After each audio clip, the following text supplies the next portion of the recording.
sale on the... I'm thankful that God provides. Professionals will be investing right now to help serve churches. And let's talk about ministry, and let's talk about how we can serve God and do what God has us to do. Okay, we are ready to begin again. We've got a new panel here for a new session. Serving churches past, present, and future is what we are going to discuss. This was, so when you guys saw that you were on this panel, what came to mind when you're like, what am I gonna say on this? I mean, what does your list look like? Any thoughts here on this one? You want me to share it now? I don't want to know the actual thing. I just want to know, how did you come up with the... Where do you begin? I mean, that's what our ministry is all about. It's the number one priority of our ministry is to serve local churches. So at first, everything we do is about serving the church. Yeah. At first, I'm like, oh, this is a good topic, and then I'm like, why did I put myself on this topic? I've got to come up with something that's right or. Yeah, it was like it's such a big topic. How do I narrow it down? You know, I thought of the very first time we ever came to Ironwood. I had just moved to Arizona to work with the camp in 2011. So it's been almost 10 years since we were here. And conversations that we had in your office that really helped shape the future of our ministry, that this is everything, is serving churches. Mm-hmm. and being able to do the program camps and the custom camps, and getting that understanding that your program is not the same as your mission. Mm-hmm. And that this mission of serving churches outranks everything else that we love to do, that we're passionate about, but those are simply tools for this mission. So I was sharing with our staff as we were pulling in that there were conversations we had in the office that shaped who we are since that time. Mm-hmm. I think for me, having first started here, being a friend of yours, and inviting you to preach at one of my camps, and at the end, you sitting down and give me the good, bad, and the ugly, and just those types of things. So I went back to when I was a youth pastor, then to when I worked here and the philosophy of camp, and now being at a church again who has a college, and I'm a pastor at a church again. I come back to say, okay, what do we need as a church when we come here, and what are we looking for? And I think that's super valuable that for everybody here and everybody watching to hear from a church perspective. And so I think it's valuable to have you on this panel to tell us, somebody who's been in camp but now in church as a pastor at the church there. Yeah, I'll probably open this one up at the end to the studio audience, because I'm interested in what you think as well, and you'll probably have some thoughts on this. But really, this is one of those philosophical type of episodes here where we are not just talking about like ideas and stuff like that. And you may walk out of this thinking to yourself, I don't have much to do here, but it's kind of the premise, foundation. Like, I need to have an understanding of what it means to serve churches in this day and age, and the whole past, present, and future kind of gives us not only are we serving churches, but we're also asking ourselves, what did we do in the past? Why did we do it that way? What worked in the past? But now I've got to look towards the future. How am I going to do this? So before we get started, we better do some introductions. So we'll start right over here. Tell us just a little bit about yourself. Scott Olson from Chandler, Arizona, working at International Baptist College and Seminary as a mentoring and recruiting director, and spend a lot of time at camp here and love being a youth pastor. So Mr. Scott came onto our staff. You were with us for what, 15 years? 15, 16, 17, a bunch. But he was a good friend who was a youth leader, and so he was brought onto our team, one of the best youth pastors I knew, and so I said, oh, he would make a great program guy. So he understands, probably first and foremost, he understands the youth group, the church perspective, the pastor's perspective, and then secondly would be a camp guy. Understands that just well enough to really mix the two in a unique dynamic. Matt Wilson with Grandview Camp in Eager, Arizona. We're right halfway in between Phoenix and Albuquerque in the mountains there. Been doing that full-time for about 10 years now. Then our camp, I guess size-wise, capacity about 150. And then also a chaplain in the Air Force Reserve. and have enjoyed seeing how God has allowed me to do both of those ministries and how they've interacted with each other. Now Matt is the one guy who has more excuses for missing Tweakage than anybody I know. How many Tweakages have you been to? I've been to 3. 3. And how many should you have been to? All of them. Yeah. But he's always got good ones. They're Right. different and they're unique. You must work on that really hard because I was impressed. I can't argue with that one. That's a good one. So I'm glad you made it to this Glad one. to be here. Next. And I'm Mike Herbster from Southland Christian Ministries in Ringgold, Louisiana. We have a 175-acre property that serves, we can max out with about 350 campers plus about 50 sponsors. Yeah. So, And we're doing glad to be Tweakage at your place next year. next So year. this is like Tweakage 3 years in a row, and I'm really looking forward. So this is the second time it's happened at Southland, but it's so much time between. How many years will it be? it's been about 10 years. 10 years or so. I wasn't even there for the last Tweakage. Yeah, you yeah. were there. So I'm really looking 12 years. forward I think to it's 12 years. yeah, maybe even more. 2008, so 12 years. Nice.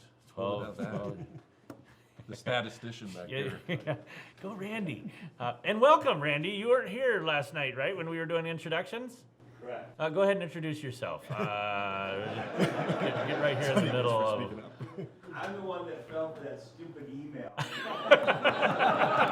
Stupid email. That's a classic. First one to respond. You were. Oh man, Wisconsin. You guys want to come help us on our building? I'm not going to I am Randy Tanis from Camp Tech in Wisconsin. It was 24 below zero when we left yesterday. So glad to be here. My guys are all wearing shorts and 50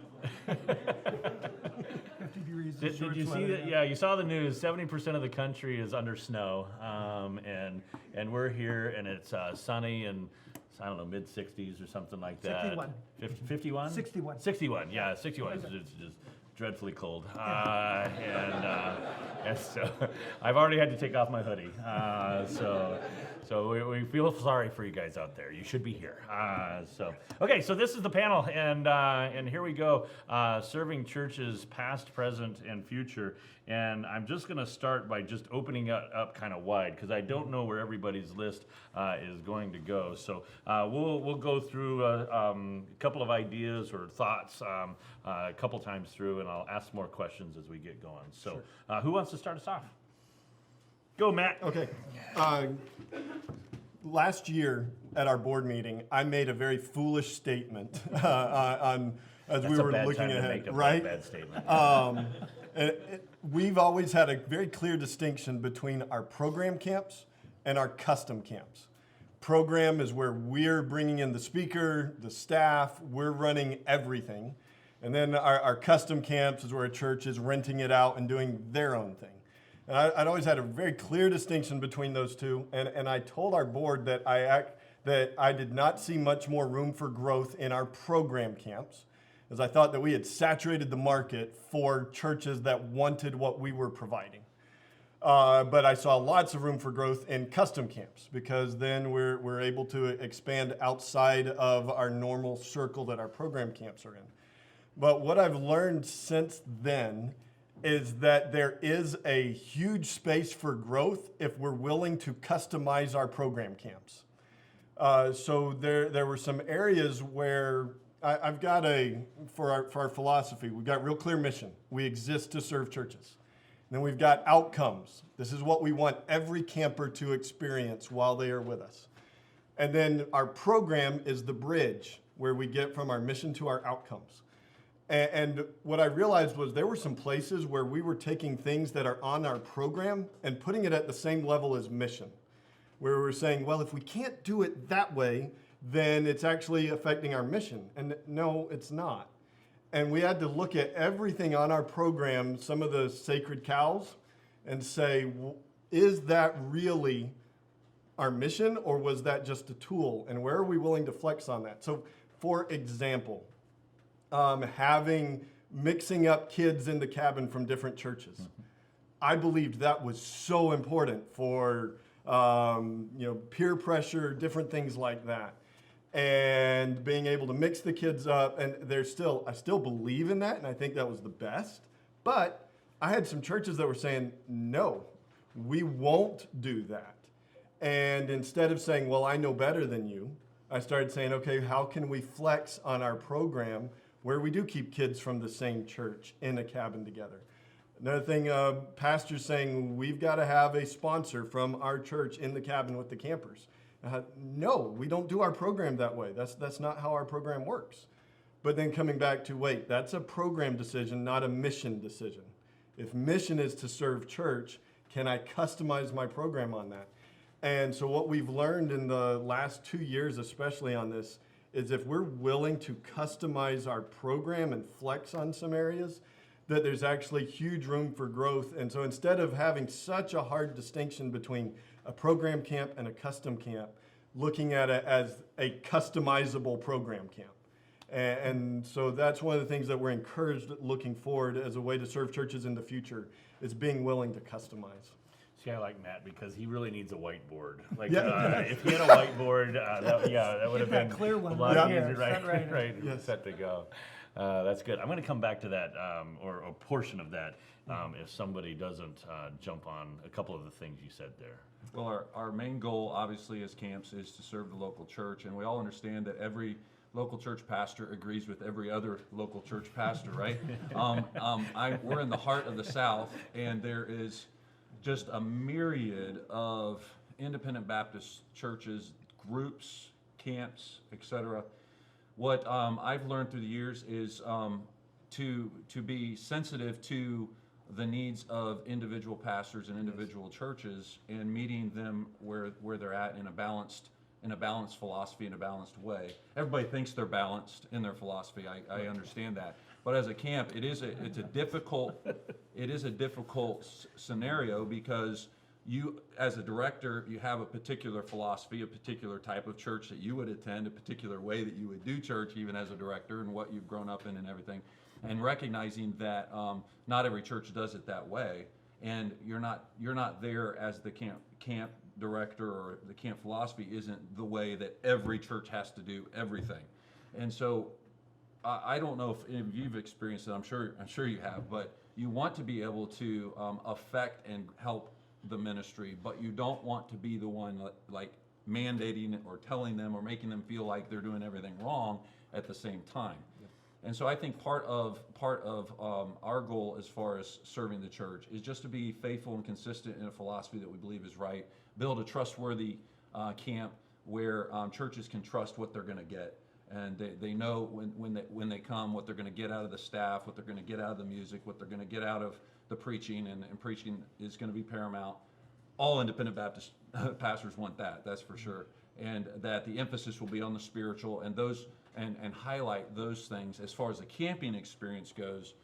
And then just by osmosis, and I say that kind of, seriously, about just by osmosis, they pick up some things that, like, wow, that works well at camp. Maybe we should do that different in our church. And so I think that's been an interesting thing, because if you go in as a camp director or a camp and you just charge forward with your philosophy, and you say, no, you got to do it this way, or you start making issues out of things that shouldn't be issues, not that they're not important, but they don't need to be issues at camp, then you can burn bridges really, really quick with a lot of people, and especially where we are in the South. And so that's been really good for me and challenging to me as far as serving the churches and the pastors. Yeah, I think it comes back to listening well. You know what I mean? When I get an opportunity here, I can get so busy in my program that I don't take the time to sit down and be with someone. And one of the things I like the most is Sam would prioritize when I used to come as a young youth pastor, who had a lot to learn. And I know 2 o'clock, 3 o'clock in the morning, we're still talking about things, but there's this dynamic that says, do you have space in your program, in your schedule, to really hear a guy out and begin to understand the context of their ministry and where they're at in a philosophical place. And once you're there, that lends itself to candid conversations. And that type of conversations will grow each other. And I just think that I don't know how to serve them well if I'm not listening. The picture that I kind of use in my head to illustrate some of what you guys are talking about is the idea of the gear that we have to change as a camp person between being the president of the schedule and being the vice president of the program. Am I helping somebody else do what they are trying to accomplish, or did I already have something that they chose to be a part of, that they came to? And the problem is, we probably have a tendency that we like one role or the other. Like, no, just let me be the president. If I can be the president, I could do the schedule, and I've done this so many times, I know what's best for this group. But if they don't say, yeah, that's what I want to do, or they don't trust you with that, or they have aspirations to their own presidency, then there's this conflict that happens. So we felt this all summer long when we did some of those changes, kind of to the way we did summer staff, where our counselors had to bounce back and forth between, no, this is your cabin and you actually are responsible for them. No, this is not your cabin. There's somebody else there. You're just stepping in to help them. They don't know where the archery range is. They don't know where the game is going to play. And so they just had to help. But it's like we have to be willing to find out, how would that church like us to serve them? Do they want us to be the vice president and a helper of what they're accomplishing? Or do they want us to be the president and they can just enjoy the relationships that are built while they're in the program? And it's such a different mindset. You set up for the camp different. You schedule for the camp different. Like when you're the president, everything is set to go. Like, I can have every box ready, every part of the schedule is set, and it just works like clockwork. When you're the vice president, somewhere along the way, the president in the middle of camp says, I'm thinking we should do something different. And you're like, Can we go swimming now? right. Yeah, You're let's like, go swimming No, now. I don't want you to think. What are you thinking for? And you're like, no, that's the president. The president just told me he wanted to do something different. I've got to figure out if I can help him do that. And sometimes I have to tell him, no, Mr. President, this will not work. You have asked for something that's not going to happen. Other times you're like, no way, we can do it's not what I would do if I were president, but I'm not the president, so I'm going to do what he said. Yeah, the difficulty comes is when you have all the pastors wanting it to be done a different way, and now you have 14 presidents for 14 churches there. So you can't, I get what you're saying, you want to try to accommodate to a certain degree, but then communicating compassionately and caringly that, okay, maybe we can't do it, and here's the reason why we can't do it that way this time, but just being sensitive to what the pastors want is absolutely crucial. We are seeing what I would consider kind of a trend. I don't know what will happen. So maybe in the 40s, 50s, and 60s, there would have been quite a few denominations. So like when they would look at a camp, it would be a denominations camp, and that's what, it was a whole group of churches that all banded together to make that camp possible. Now you see a little bit more independence in the thing. But really a church is not independent all by themselves. Although they don't have a denomination, they still have a group of friends, kind of people that minister like they do. And so I don't have a denomination, but I have 3 or 4 guys who think somewhat alike, who enjoy each other's company, and that's where we've had to find those kind of groups, like that group of 3 to 5 churches will fill everything that we have, and there's usually even a church within that group who's serving the rest of those guys even more so. But it's trying to figure out how to. That's where we find the most presidents all in one spot, because they all have a thought about what you, the vice president, should do. So we have found ourselves trying to get that group together ahead of time. A good 3-4 months before the camp. We do a few of them in the summer, we do a few of them in the off season, but if we can get all the groups together, even for a meal here at camp, like an extended 2-3 hour meeting, it gets a lot of, because they need to all communicate to get on the same page. They need some structure to be able to say, this is what I was hoping to do with this retreat. And then I have to be able to communicate to things that we can't do. Like, no, guys, we're not going to be able to do that, to that degree. Yeah, one thing I was thinking, you said listen well. One of our goals for this year is improving our feedback process. I think we tend to be really good on camp staff with the informal feedback, but I think that tends to err towards more positive, where they're saying, "Oh, that was awesome," and then we go tell our staff, "Hey, so and so said that was awesome." But Don't break out in song. right, Please don't. one of the things they say in the military is make data-driven decisions, and informal feedback is not true data. And so if we're going to actually be able to make data-driven decisions in serving our churches, we've got to have a real feedback process that is more than just the informal, "Oh, we really liked that." And so that's one of the things we're working on is whether it's Google Forms or paper forms, but getting good, solid feedback from a larger group. And I'll say on this feedback side, there's the feedback that is all of the campers or the adults that are here. And then there's the feedback from the guy who is the leader. And you had better weight that accordingly because, pays the bill. yeah, the 15 people who say that was wonderful and then him who says that just really didn't do what I was wanting, you're not getting that group back if he's not happy with outcome. Yes. I think learning the expectations goes back to listening to your pastors and youth pastors and what they're expecting when they come to camp. And I try to make it my goal is to meet the expectations of the pastors in reference to the counselors and the staff and how they've been trained and the program, the schedule, and the emphasis, the spiritual life of the camp throughout all activities and everything that takes place. What do you do with, like, pastors want to know the decisions that the kids are making and when they made them and how they made them and who talked to them and all those things. And so trying to meet those expectations, because what we're trying to do is be a place that reinforces what the church is doing year round, so that they can have confidence when they come. So listening to them and the feedback that Matt was just talking about is crucial for that in every area. That crosses every area of the camp. And so we like to hear from them what they expect out of their experience at camp. I think what we, as we're alluding to a lot, there's a huge amount of pre-work that happens and post-work.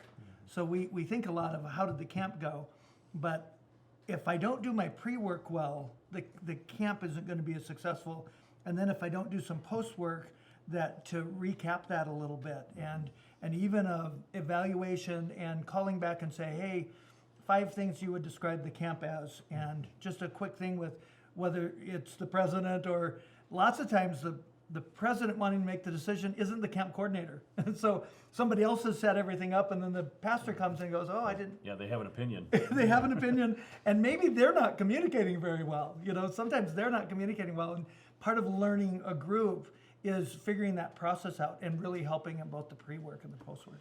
Well, and that's the realization is that if I'm jumping into a church to try to help that church and it's made up of, it's more than a one-man show, so that means I have to kind of jump into the culture of that church. Like that pastor has some positives and negatives. So I'll hear it on our staff. Oh, this person's really organized. No, they won't tell you until the last minute. They kind of have a reputation, but I don't get to just change that because I have some process here at camp that they fit in. I have to be part of their team. It's like my team is jumping on a whole bunch of different teams and has to learn how to work with that new team. Now, they might look at what we do and say, oh, that's a good practice. We ought to try to be a little bit more organized or be ahead of the schedule here. But that doesn't, just because we have a process doesn't mean they jump into it. I've got to be willing to kind of figure out what their process is. I think one of the best questions you can ask a senior pastor is to find out when he plans his calendar.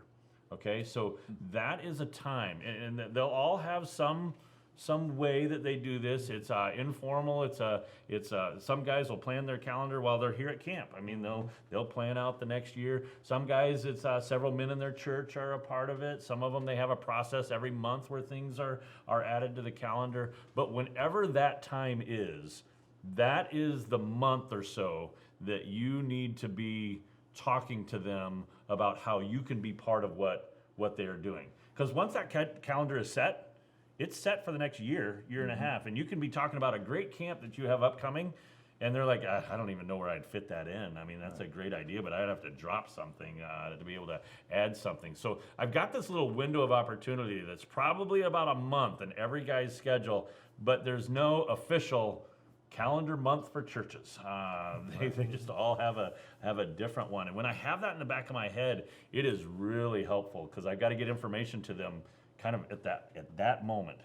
Think about this one. This would be a great thing for you to add. Yeah, and there's churches literally that you hit the call a year and a half in advance. They've already got their calendar all completely planned. And then there's other churches that you call the week of a retreat.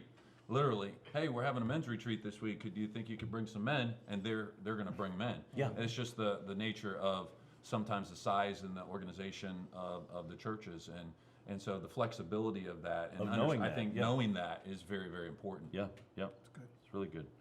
So, how does the okay? So in this right now, there's so much information out there that you see guys. You're not gonna trust everybody. How do you build trust with churches, with a pastor, with a youth pastor? What are some of the things you guys have done on that? Good question on that one. This summer, Will Galkin was a big help to me in kind of confronting me on some things that I needed to hear, because we'd spent a lot of time talking. And after a lot of time talking, he goes, Matt, I want to challenge you with something. He said, I've heard you say a lot what you're not. He said, you need to be real clear on who you are. And don't spend so much time talking about what you're not. Spend time talking about who you are.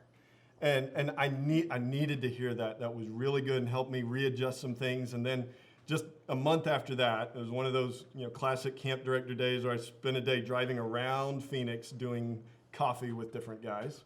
And one lesson learned from that is after the second one, do decaf. I was like this by the end of the day. Yeah. But the diversity of pastors was incredible. But I was able to, instead of trying to cater to each one and say what we're not, I was able to just say, this is who we are. And this is what our priorities are. This is what our philosophical distinctives are. And when I sat down with one of them, and he first thing he asked is, what makes Grandview different from this other camp? And I was like, well, honestly, I haven't been there, but So here. you weren't talking about us. No, not you. So I said, but this is who we are. And so for us, that was expositional preaching, progressive sanctification, and congregational worship. Those are our theological, philosophical distinctives. I said that, and he goes, oh, that's what makes you different from them, because you do this and they do this. I didn't have to say anything except this is who we are. So I think that's one of the things where we've seen building that trust is be real clear on who you are. Yes, we try to be flexible for the different groups, but in that flexibility, not changing your core identity. Good. I think I'm willing to try some things that pastors Yes. want to do that you haven't done it before and you're not really sure about it. I can remember we did a camp here where they wanted to do a kids camp and they brought the parents, and so we did junior church, and the parents sat in the back and listened. So the messages weren't to adults, they were children's church messages with the parents in the back, and it was really good.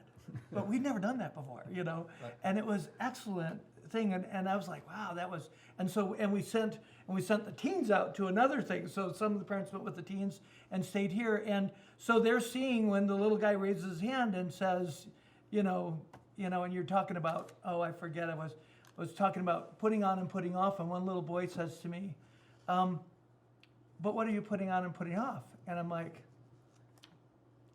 shirts or pants, he says. Well, that's a good question, and then as you deal with that, I think it was robes in the Bible, so we'll go with that, but then as you begin to work with them, and we're going to put your hands down, and we're going to talk, and then the parents began to see some of the things that we were doing, and then some of the things we were teaching, and later, our ministry to the parents came from how we ministered to the children, and again, that was something we'd never done. That was a little bit scary. Yeah. I remember the first time we had a custom camp decide, it was at a couples retreat, and they decided they didn't want to have a service on the second night. So first night we have the meal and then a service in the evening. On second night we did a meal and the skits, and then we normally have a service. It's a really long day. It's the full activity day. And they said, nobody's listening very well. We just don't want to do it. And we were like, no service on a Friday night. This is, and we worked it out with everybody. It's going to be a shorter night, and we did it. And then we loved it so much. We're like, oh wow, that was really like everybody at a couples retreat. That is an appropriate schedule tweak that now is part of our camps. And then there's new people who are like, what? You don't have a schedule? Look, you'll like it. Just go through it, and I think you'll actually. We do the schedule. We do that last service right before the evening meal, and they're like, okay, but I think it is those other. Like they're trying something. They have a problem and they're trying to solve it, and they come up with things that you're like, well, that's not camping tradition, but that's not what they're trying to make their decision on. They're saying these are my people, and I think this is what they need. So I would say that building trust is absolutely crucial to any camp, obviously. Consistency in your philosophy. You got to know why you do what you do and communicate it well, and then be consistent with it. It doesn't mean there's no room for change, because part of your philosophy is there is room for change at times, which is the second point, which is creativity in your program. Builds trust. So they don't want the exact same thing every single year. Obviously, your program team and your people there are really seeking to drive new thoughts, new fun activities, addition of program events and obviously your games and different things and your skits and all of that brings that anticipation to the camper that the pastors, if we're not running camp, they have to do all that. And so they want that creativity and then confidence in your personnel.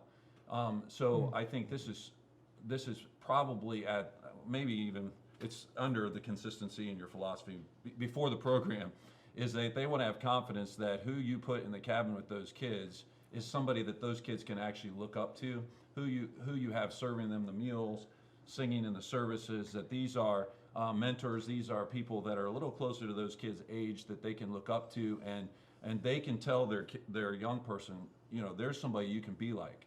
There's somebody who's in a Christian college or they're studying for biology or studying pre-med or some of them in ministry, but you can be like that. You can see your life count for Christ like that. So I think that's what we hear from the pastors is that's what they want. They want that consistency in philosophy, creativity in our program, and then confidence in our personnel. I want to build on that just a little bit. Being professionals, being good at what we do is one of the ways we serve churches. That's the reason they're willing to pay for our service. And looking to the future, one of the ways I think we need to be professionals and be investing right now to help serve churches is going to be the spiritual, relational, emotional fallout from the isolation over the last few months. The kids, and I'm just specifically saying that we need to be good at helping pastors and kids dealing with suicide and suicidal ideations and not being afraid to talk about it, not being afraid to help with it. And I think this is, we talk, a lot, I love reading the books on being a professional when it comes to the hospitality service. But I think we should also be professionals when it comes to counseling, and we need to be ready for this. The fallout is going to be intense, and even as things start to get better, the fallout's still going to be there, and there is going to be a high emotional cost, and we are seeing it. God didn't design us to be alone, and these kids are hurting, and it's not outside of our church. Suicide is in the church, and a lot of people are just afraid to talk about it. So we got to be ready to talk about it. I know that was a huge shift, but looking at serving churches in the future this summer, we need to be ready for that. Well, I think it boils down to understanding, okay, here are the needs of the flock that Yeah. this group, this pastor is working with, and saying, okay, how do I now help my counselors learn and help this in this area? I think it's you're talking about some of the end results that are really hard or bad, but we have to recognize we should be experts in the area of relationships. That's something that we are good at. So because a group has been just in a small family unit and they're not doing very well in the small family unit, well, that is a spiritual problem in and of itself, and it's just magnified because we're stuck in this one spot. So I think helping people know how to do relationships is a major part of the way we say what a pastor's already saying. We're that supporting voice for some of their greatest needs. Well, and that idea that says that I've been growing enough in my life because, we know that God is preparing you for the ministry that he wants you to have. So we really come back and say, what's the curriculum God's been putting me through? And as I'm embracing that and growing it, he's preparing me for that next conversation. And when I'm growing through that and I give a solution to someone, I build trust and I give them an answer. And when I can help them with a solution and teach them, they then are ready to come back. I think Scott mentioned the good, bad, and the ugly. Let me just share, because this is a growing trust kind of exercise that we use real practical. We do an evaluation that is very numeric, easy kind of metrics at the end every other year. So with our sponsors, pastors, they at our regular retreats, we do that every time. But in the summer, we do a numeric one year. And then the next year, we do more of a anecdotal, good, bad, and the ugly. So what we do on that, it kind of goes back to that whole idea that if I don't know the reason for a rule, I put it in the category of dumb rule. You know what I mean? Because I just don't know why that rule's there. I don't know why you do it, and therefore that's dumb. Anybody who does that's an idiot. Why do you do it that way? So what you come to conclusions about what you're doing at camp, and you have a philosophy and you have a reason that you're doing it, but it doesn't mean that the person who just arrived knows why you did it. And so at the end of camp, it's Friday after breakfast or after lunch, somewhere in there, we do what we call the good, the bad, and the ugly. And we let people just share. There's probably 20 or 30 adults, and they share, I really liked this. And usually good, bad, and the ugly starts with 5 or 6 good things. Once they feel like there's an appropriate number of good things, then they start lobbing the bad. And they'll say, well, this is kind of bad, not too bad. And once that floodgate opens, then others are more than willing to share the bad and the ugly. I tell them that they are our eyes and ears at camp. I can't be everywhere, but they've been all over the place. They've been with the kids. I want to hear what's going on. I would say about half of the issues that they bring up are now an opportunity for me to explain the philosophy of why we do it. And I love it because somebody's bringing something up, and we have a tendency not to do this when everybody else is around because they're like, oh, they're complaining about something we did. And sometimes I just have to say, that's not the way it was supposed to be done. We'll change that in the future. Thank you for letting me know. But other times I hear that basic, I don't know why they do this, and it just seems dumb to me. And so they say it, and I have to be able to then share, oh, well, here's why we are doing this, and here's what we were trying to accomplish. And when you can see lights go on, you can see, And now they're doing the little evaluation. Well, if I were the president, I wouldn't have done that. But then other times they're like, oh, that makes sense. Okay, now I understand why you went that direction. And over the years, you were just training the philosophy, and that then builds the trust that whatever you're doing, there's a reason why. And so now later on, once you've had a good, bad, and ugly conversation, when you hang around, you get more, and then at the meal, I didn't say anything at the thing, and then they share that with you. But it's exactly what I want. Yes. Like when they are sharing their problem with me, that is a trust thing. When I take their problem seriously and try to address it, man, that is building trust. When they see, and I will let them know if we're changed something, I'll let them know. You brought this up. That was huge. Thank you so much. Trust is massive at that point because I actually listened to the input that they have. So it's a painful thing, and it takes me sometimes a couple, 3 hours to recover, and do all the things we need to do to fix whatever was going on. But I think to myself, if I didn't know all that stuff, they would be going back, well, that camp, they're not paying attention, and they don't really trust me enough to talk to me. I want to bounce off of a little bit of what was said a moment ago about relationships, and then kind of segue into that's absolutely crucial. When you build that relationship, then they know they can count on you. You're texting them, you're calling them, you're praying for them, and you genuinely are. And every time you're with them, you're building that relationship with the pastor and a youth pastor. Then that trust, they're looking second of all, in my opinion, for resources from us. They look at the camp It's good. as a place that maybe knows more people, has networked with more preachers, so they want to know who's good evangelists. I don't know how many times I'm emailing people lists of evangelists, and of course they're coming to hear evangelists. They want to know where you get your music, why you get their music, and so we've done we do a worship conference, and we try to help them with their music, and a little commercial there, worship conference 2022, January 3 through 5. We'd love to have you. Which there aren't many things like that. So if you're watching this, we don't know where you're watching it from. Say it again, because it's theworshipconference.org. That's the website. And we did one, we were supposed to do one in 2021, but we did one in 2020 as our first one, well received, and there's a lot of resource there. If any of you camp folks want to take a look at that as well, but we'd love to have some of you come. It's going to be hosted at Colonial Hills Baptist Church in you're 30 seconds. Indianapolis, Indiana. Check out the website. Anyway, so just that is solely as a resource for churches. From a standpoint of their kids, they're looking for, the kids are always on their phones, so we want some resources for the kids, what they can do on their phone that would be godly, devotional guides, obviously your bookstore and what you do with your social media and with your podcast maybe, or YouTube, and we've started some of that as well.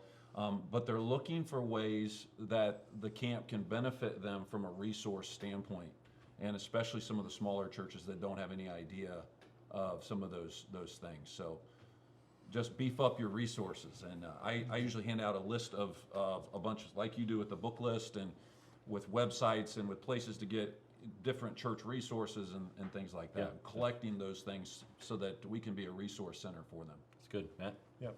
So 2 years ago, we started a pastor's advisory council. This has been huge for us on building trust.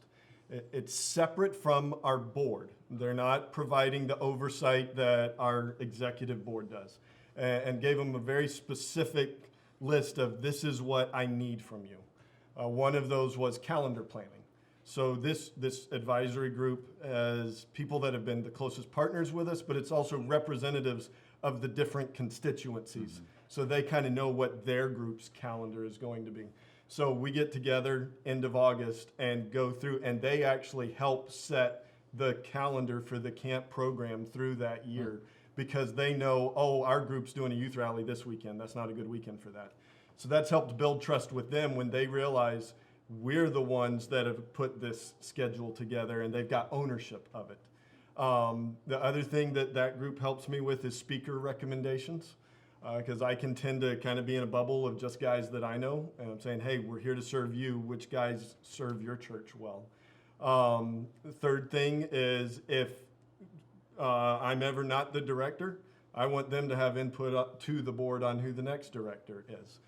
Because the only way the camp lives beyond our family is if there's ownership from the churches there. And that builds trust with them if they know, hey, when there's transition one day, we're going to have input on that. But even just practically recently, for this upcoming summer, we were working at rewording, adjusting our dress policy a little bit. So I sent the recommended one out to all of those guys, and they all replied with, actually, keep it the way it was. I said, okay, we're going to keep it the way it was. And that builds trust and ownership, and that's been one of those things I'm like, why didn't we do this a long time ago? Yeah. And I mean, you're going to kind of boil that statement down to they have a contribution to what is going on. I'm going to open it up here to you in just a couple moments. One last thing that I would say is that I need to, as a camp director, I need to think in terms of what the church's needs and problems are. I know what my needs and problems are, and they're kind of unique in that I got to make sure I have food service going and I take care of hospitality. A church is not thinking that. Those things just kind of happen. They take place, and you're the one that's worrying about that. But when I'm talking with a pastor, he's gonna glaze over if I talk to him about my need for a cook. It's just not his need area. I need to pay attention to what a church's needs are. That's who I'm trying to fill. I have my own problems, and I've got all of that, but I need to become an expert on what the needs of a church are. And I believe that those things in this environment that we have here, if we knew it a year ago, we're now a student once again, and we'd better keep paying attention to where the church is. And the crazy thing is, every church is a little bit different, and they have a unique set of needs that I need to be a part of. I'm open to ideas or thoughts or something that came up, and I'm also open to a question to the panel. Go ahead, Randy. So Matt, this advisory board. Yep. How many, how do you communicate? Good. Yep. And you have everybody. Right. So I've got 6 pastors on there, and really are representatives of kind of each of my different main constituencies. It's a mix of communication. We've done in person, where we've met at a restaurant in Phoenix, and I'll get together there. This year we did a Zoom meeting, and we'll probably end up doing more of those in the future. And then this last time was just me sending a quick email to all of them saying, hey, we're thinking about changing to this. What do you think? And just gathering their feedback. And it actually turned into multiple phone calls. So it is a time investment, but it's worth it. When he mentioned all his different constituencies, I'm like, that might fit on the success failure list as well. So I'm like, that's a brave thing to bring that together, all in different areas. But it's good. What else? Yep, go ahead. Another question for Matt. When you started this advisory council, did you start by going to your board and ask them, what do you think of this idea, and how did you overcome? Right. I took a risk on that one, and I just did it. And then at the next board meeting, I presented to them what we had done and what the specific, the reason I could take the risk was I gave this advisory board a specific list of things that I needed them for and wanted them for that did not cross over with my executive board. And so my executive board was actually extremely thankful for it because they said, yeah, we want that kind of input if there's ever a transition. So I told them, I was like, I should have talked to you guys about this first, but I just went ahead and did it. But thankfully, I didn't get in trouble for it. That was a success. Right. But maybe your failure. Yeah, failure ended up. Right over here and then back over to Randy. Go ahead. Couple of things early on. I just had to go to every preacher's meeting I could Yep. go to as a young director, so that the old guys would get to know me and not think I was this, whatever. Right. And one gentleman, I think it took 10 years before he got to talking to me. But once he decided I was okay, I had a best friend. And he was encouraging people to come to work, encouraged some of his relatives who were in ministry to participate in our ministry. Right. And though he was an old curmudgeon for 10 years, he turned out to be a friend. Another pastor's fellowship I went to, the food was great, everything else was boring, felt like a waste of time so many times. Right. Churches were very few kids, older guys, and then all of a sudden, I made a friend on the virtue of the fact that he went to the same college I did, although he went 40 years earlier. His church had dwindled. He took it as kind of a last-ditch effort, and it dwindled. And all of a sudden, we were given a building that produced a $35,000 gift, which at that time, our budget was $150,000. That was a pretty good kick in the seat of the pants, and allowed us to get a new swimming pool filter that we could never have afforded otherwise. And all the meals and all the seemingly boring fellowships, all of a sudden, seemed well worth it. And now there's more that have been, because as the old guys die off, young guys come in, and you got to develop those friendships too. The problem I have, being the small camp that nobody's really heard of too much, is that they hire these youth pastors who have only heard of the Wilds and Ironwood. Well, you're an old curmudgeon now, though. That's true. I'm the old guy now. It does make a difference when you're talking to the younger youth pastor. But those things have been a plus. The other thing we've found is, now that I am an old guy, And you've been in these churches numerous times to promote the camp. When they begin to have a pastoral search committee, you're one of the ones they call. The colleges right now don't seem to have a very large list, and there really is a dearth, at least in our area in the Midwest, to try to find pastors, and particularly for a bivocational situation. And so the state associations don't exist like they used to, and so they don't know where else to turn. And so I get calls for that, or occasionally about, who might be a youth pastor, or even just pulpit supply to try to fill pulpits. Yeah. And if you can at least, like you said, keep a resource of guys in the area. But even our retired pastors right now, they retired within a month they're interim pastors. Somewhere. Yeah. He's at the very beginning, the recognition that trust is something that's given and not earned. So you can do all the right things, but it doesn't mean that you're automatically trusted. And we have a God who is completely trustworthy, but it doesn't mean everybody trusts him completely. So it's one of those things, don't take it personal when somebody doesn't trust you. That's their choice to give you their trust. And when they do, it's quite a privilege, but it's not something you get to earn and all of a sudden expect to have. Randy? We have a donor that loves pastors, and so we have set up, it's called a pastor's toolbox. It's a Monday noon to Tuesday noon. There's no cost to the men. They come, we give them our best meal we've got, bring in a speaker just to do a couple sessions to encourage them.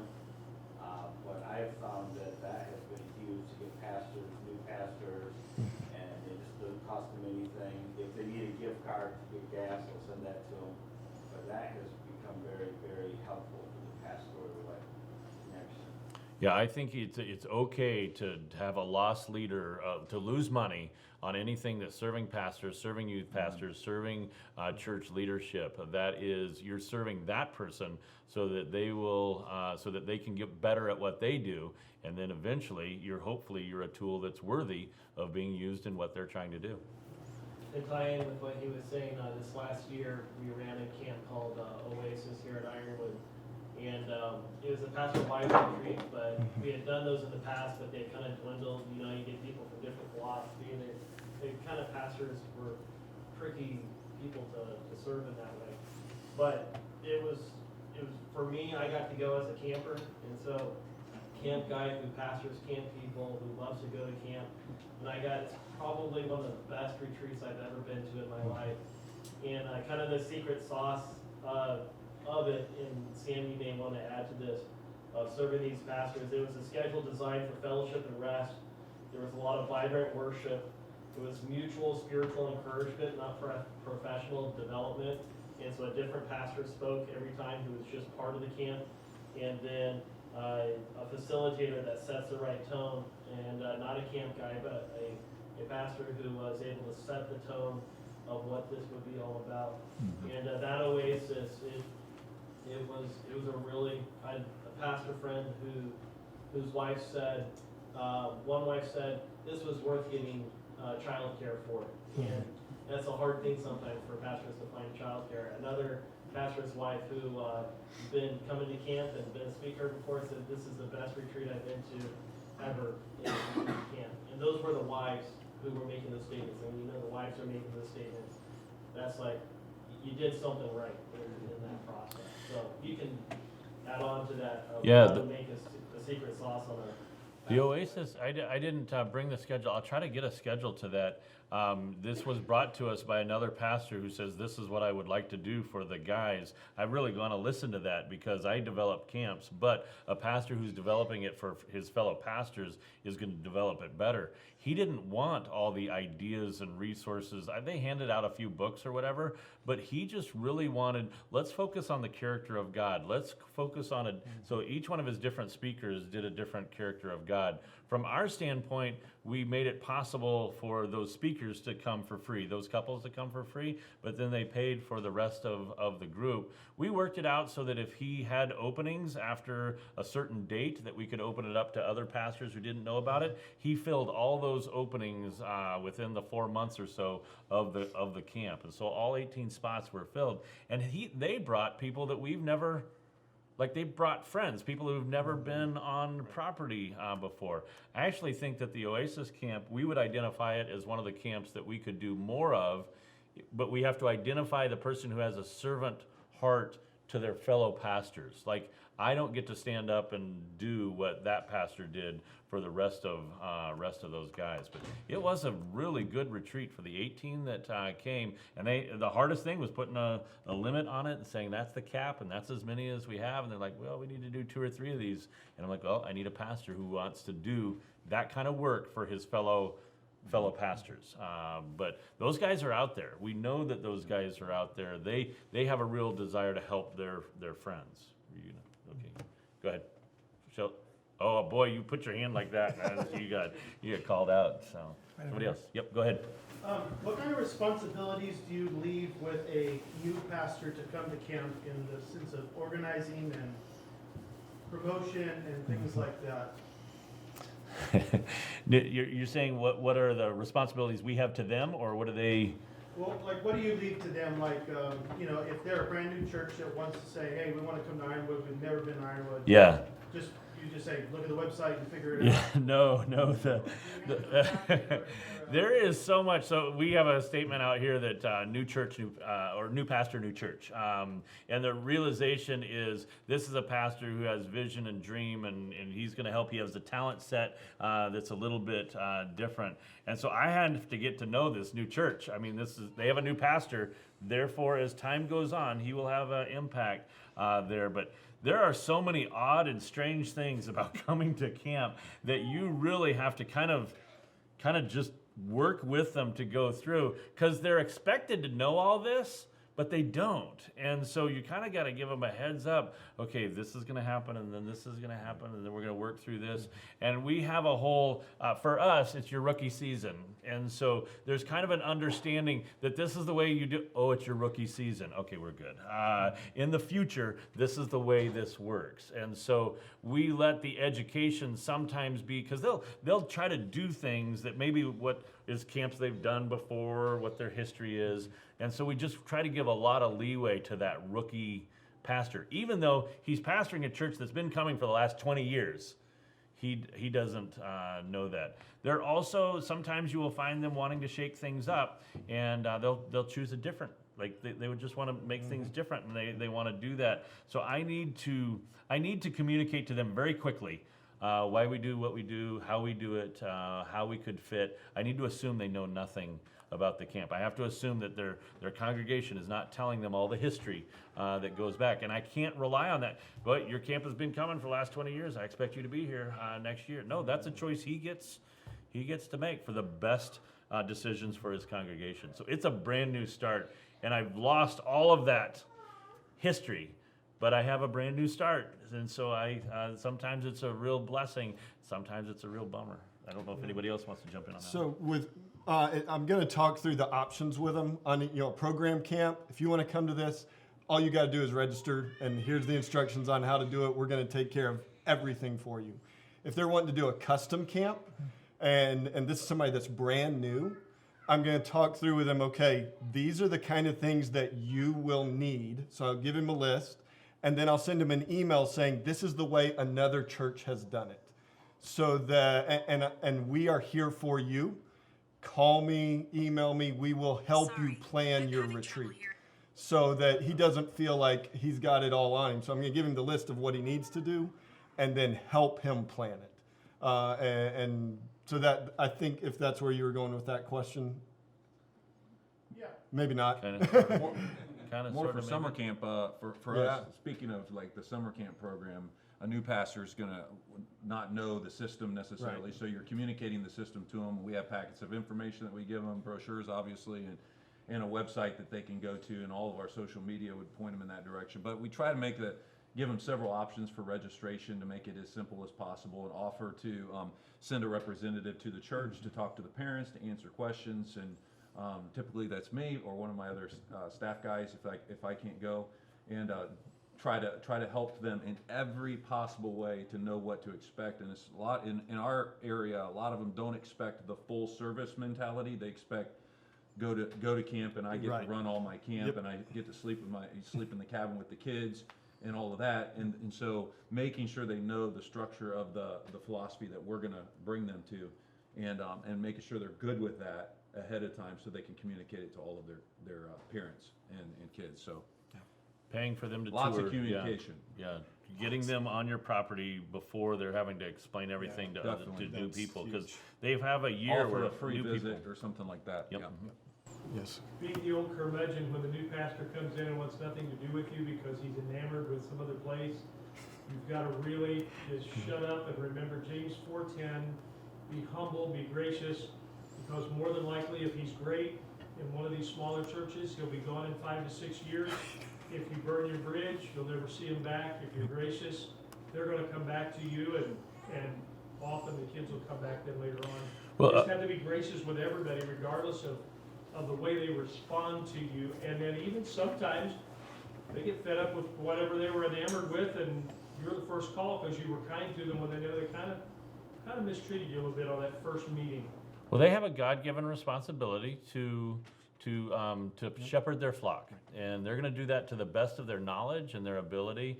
And I need to not be frustrated with their knowledge or their ability or any of those things. I'm just a tool that helps a pastor. And so that's when a pastor calls me up and says, we're thinking about a change. I said, that's whatever is best for your church. That's what we want you to do. And that's how we all, some of us have camps that intersperse, and they're going to this camp one year and this camp the other year, and then all of a sudden they're going to that other camp, consistently. And we just need to be totally fine with that. Like, that's a totally okay thing. This pastor is responsible to God.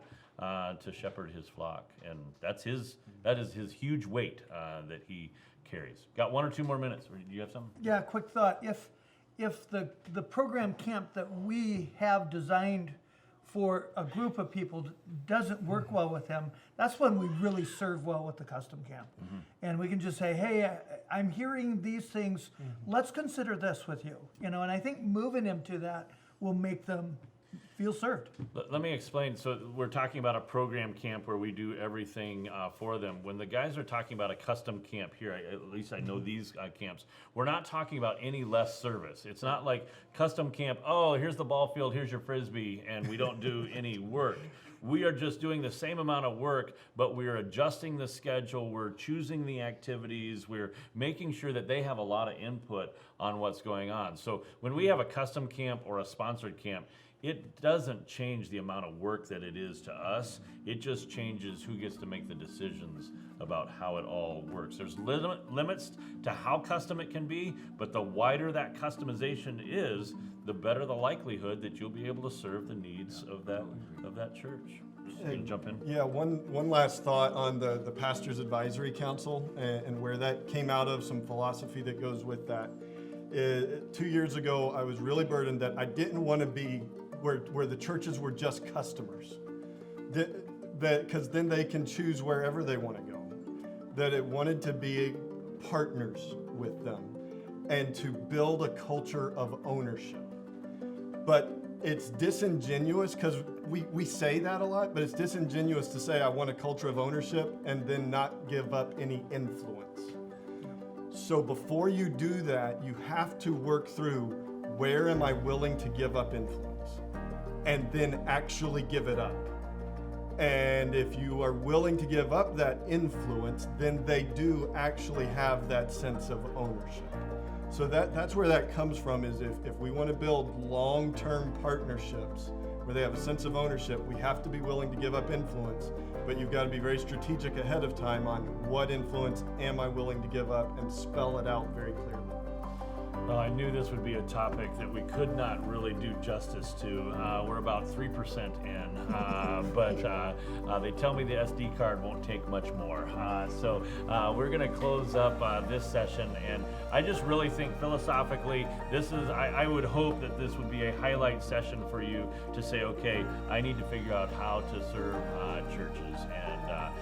And camps that serve churches, I believe that God will bless that endeavor.